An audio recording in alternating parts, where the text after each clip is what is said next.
Well guys, I have to admit to you, our onions were an absolute failure. We had only 5 seeds germinate in this entire tray.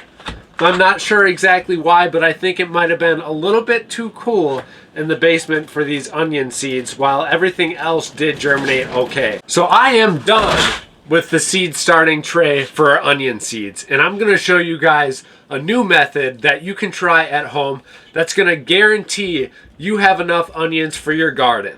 What I've got here is a plastic container almost filled all the way up to the top with our potting soil.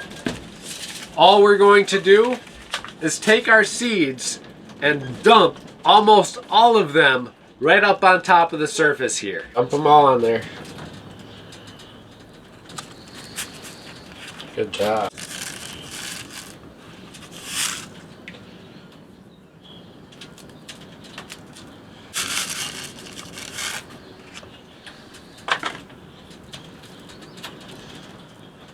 You can see our surface is almost totally covered in those onion seeds. Now we're just going to take about a ½ inch of soil and put it over the seeds.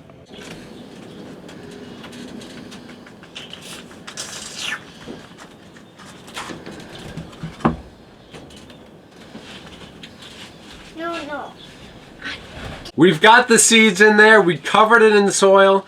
There's probably over 100 seeds just in this one container here. We're gonna water it, put the cover on, and then let it sit. I think you guys are gonna be really surprised with the results and how well this works.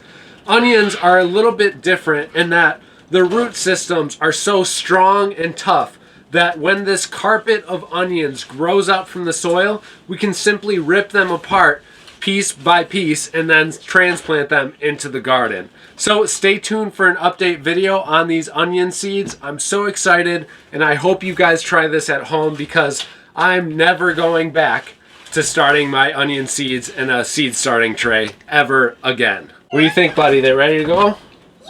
Thank you all so much for watching today. Give this a try at home. You're definitely going to be happy that you can grow so many onions in such a small area. Happy gardening, and we'll see you in the next episode.